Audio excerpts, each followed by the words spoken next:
In this video, I'll be showing you how to create this 3D text using GIMP. Real quick before I get started, don't forget to check out my GIMP 2.10 Masterclass from beginner to pro photo editing on Udemy. So let's dive right in here. We're going to start off by hitting Control-N on the keyboard and go with 1920 by 1080 as the composition size. I'll click OK. For the background color, let's choose a slightly darker gray for this, but still keeping it kind of light there. So you can see my HTML notation, and I'll click OK. And I'm going to drag and drop this color onto my background, and there it is. Let's actually lighten this up a little bit. Maybe something like there. All right, that's better.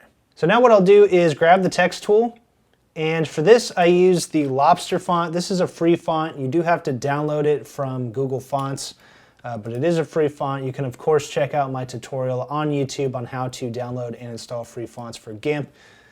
I'll change the size of this to 425, and I'm going to click on my composition and type capital G lowercase IMP. So let's hit Control A, and for now let's change the color of this to something visible, so something like red is fine, and I'll click OK. So let's hit Shift R on the keyboard, and let me hit Control Z. Because we're clicked on the text box, I have to come over here and grab the rotate tool from the toolbox. So Shift R is usually the shortcut key for that. And now I'm just going to click on here and drag this up, and I know ahead of time I want this to be -10 for the angle. So you can always manually set your angle there and come over here and click rotate. So now I'm going to go to Layer, Crop to Content, and I'll hit the Q key on the keyboard for the alignment tool, click on this little text box, line this relative to image, and I'm going to center that up there on the composition.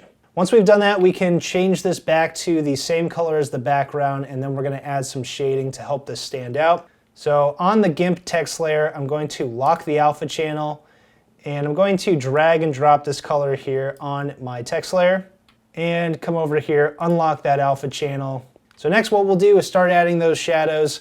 So let's come over here to the GIMP layer and just duplicate that. We're going to have a lot of duplicates for this tutorial. But now I'll go to Filters, Lighten Shadow, Long Shadow, and I'm going to change the color here to black and click OK.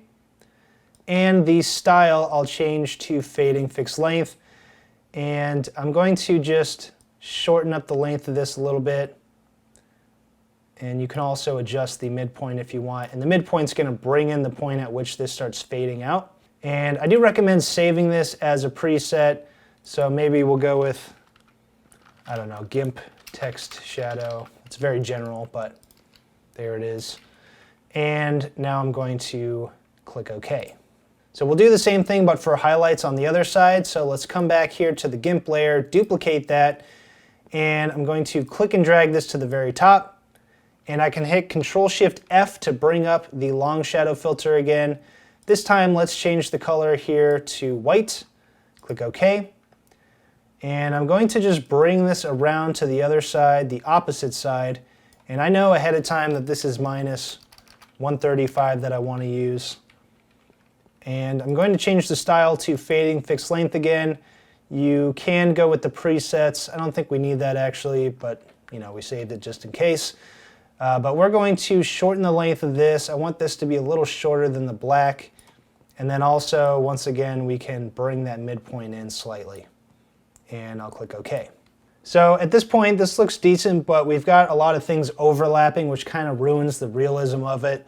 So in order to bring that realism back, what we need to do is come over here to the GIMP number 2 layer, which is actually our GIMP highlight, and this is our GIMP shadow, the Enter key. So on the GIMP highlight layer, we're going to add a layer mask, and I'll go with white full opacity and click Add.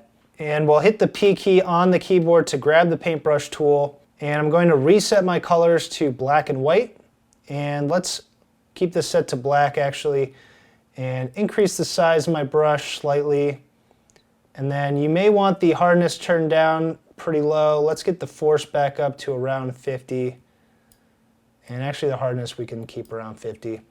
So if I hold Control, zoom in, I just want to erase the parts where it doesn't make sense for there to be a highlight. Like right here, it doesn't make sense that a light would be shining in from here, which is creating this reflection off of the white side walls here of the text. So yeah, it wouldn't make sense for it to also be hitting right here since this is being blocked. Probably the same for this part. Maybe a little bit of this wouldn't hurt, so let's hit the X key. Can maybe bring some of that in. Hit the X key again. I do want to get rid of this part. Usually if you see shadows, it doesn't totally make sense for there to be highlights as well. So get rid of that, get rid of these highlights right here, all of that. This part here, the inner part, that can go. Probably most of that. You can always paint it back in if you want it back, but all that is going to go.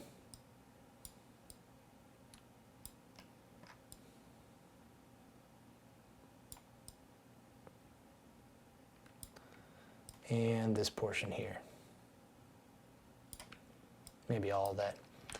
All right, so there you can see, I'm actually just going to get rid of that. I don't like the way that looks. I don't like the way that looks, even worse, so we'll keep it.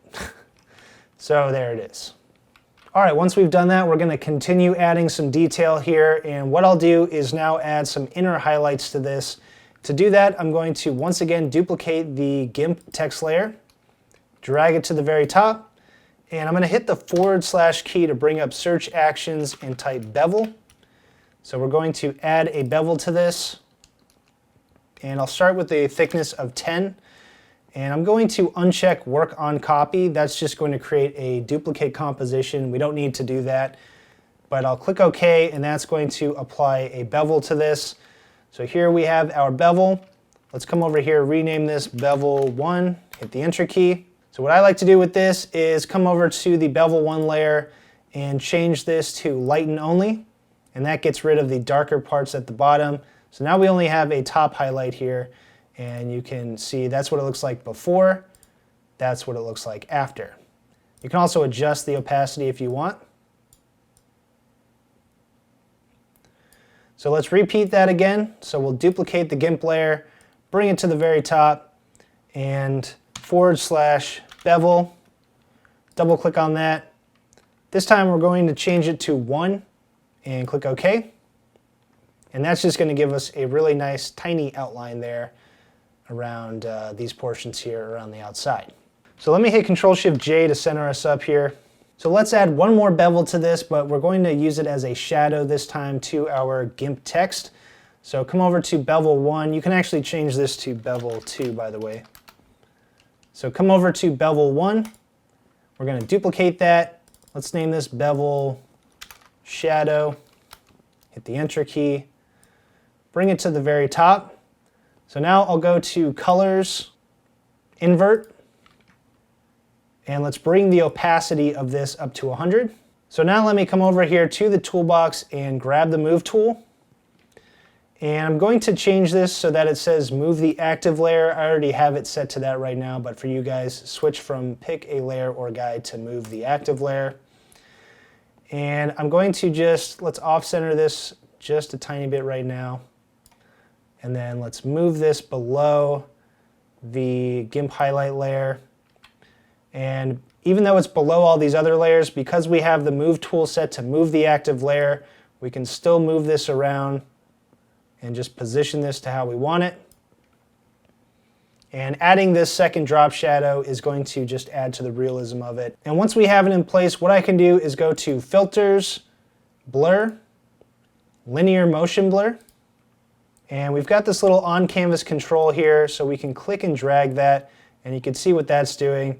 It's blurring this in a linear fashion, and so long as we have the angle set similar to or the same as the angle of our long shadow here, it should look real.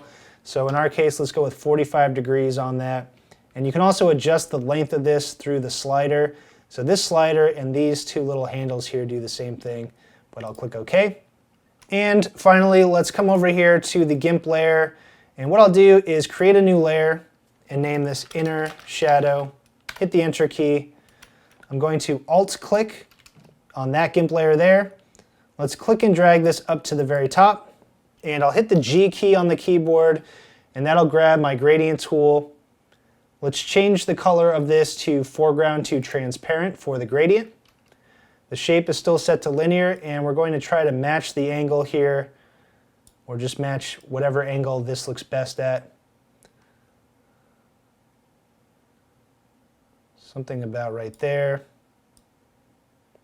Adjusting this will adjust the midpoint. And hit the Enter key, Control-Shift-A to deselect that. And what we can do now is just decrease the opacity of that. And you can also go through and decrease the opacity of anything else, just to get the best balance. So maybe we